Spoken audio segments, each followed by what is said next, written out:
How many of you have an heroic story of an ancestor or ancestors braving the difficulties of living in a land of oppression, only to find hope and promise by moving to America? One of the most famous, prolific, progressive rabbis of the contemporary era, Jacob Neusner, once wrote an article in the Washington Post declaring America the true promised land for the Jews today. My own family had a similar view, as my great-grandfather, Abraham Bloch, moved from Evia in contemporary Belarus to Cleveland, where he started a profitable cafeteria and integrated his family into the American way of life. This archetypal story of escape from oppression to freedom, proliferation, and success is central to the Jewish narrative. In this week's Torah portion, Ki Tavo, we read that it was baked into the ancient Israelite identity, and that they were required to report to the temple and repeat the following every year out loud in front of the priests. The Egyptians dealt harshly with us and oppressed us. They imposed heavy labor upon us. We cried to Adonai, the God of our ancestors, and Adonai heard our plea and saw our plight, our misery, and our oppression. Adonai freed us from Egypt by a mighty hand, bringing us from this place and giving us this land, a land flowing with milk and honey.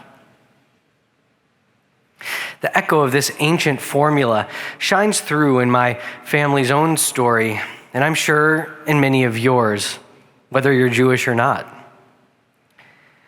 Leaving a land of oppression for a land of promise, a land of milk and honey, is precisely how I understood my family's relationship to America. As I've gotten older, and especially in more recent years, I've come to understand how my family's prosperity in this country has also relied upon the displacement and subjugation of other peoples, namely the Native Americans and Black Americans who were forcibly enslaved. But I'm still grateful for my family's ability to thrive here and to avoid the calamities that struck the distant family members who did not make it out of Eastern Europe. But I realize that this narrative, too, is one of a certain form of American Jew. Yet many do not feel similarly.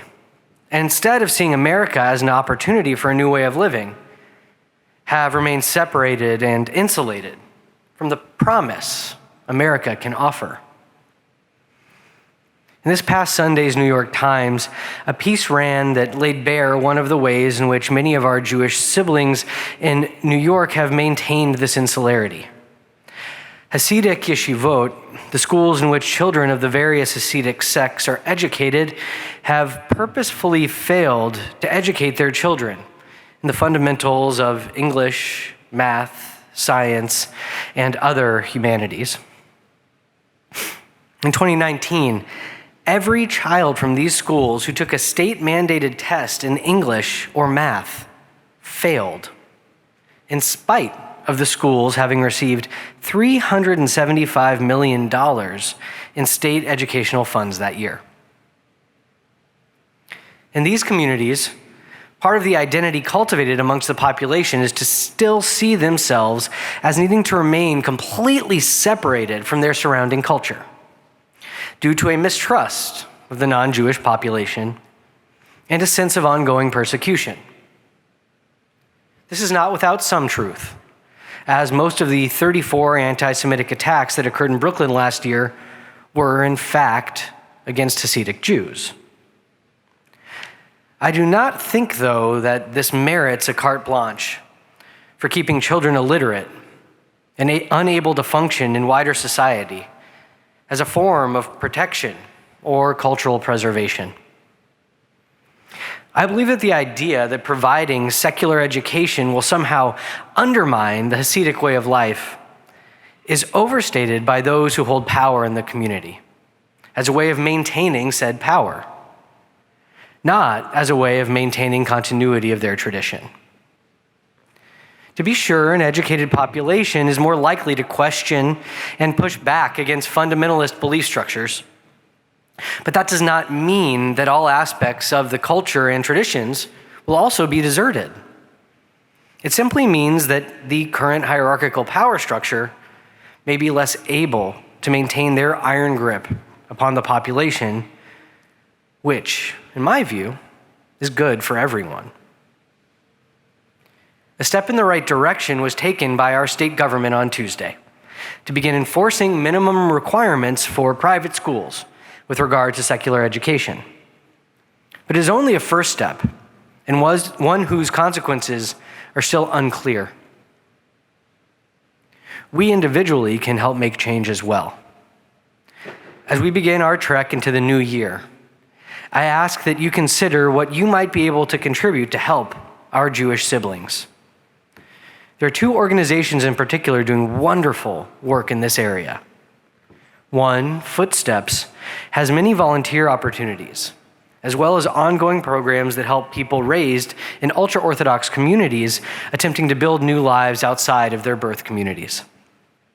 You can learn more about them at footstepsorg.org. Another is YAFED, Young Advocates for Fair Education, which has been one of the primary drivers behind the regulations passed this week.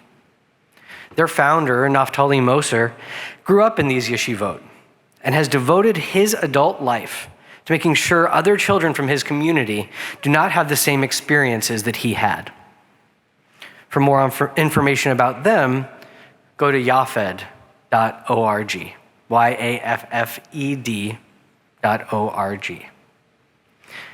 Please take a moment to think about how you can help with this ongoing struggle in our extended community. All Jews from all places and all backgrounds are, according to our tradition, guarantors for each other. This is partially based on our shared history and story. We are, according to this week's portion, all descendants of those oppressed and immiserated in Egypt.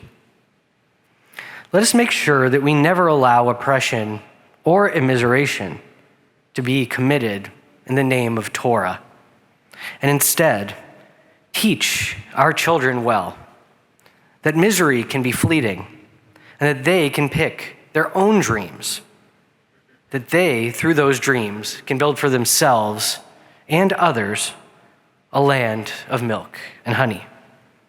Shabbat shalom.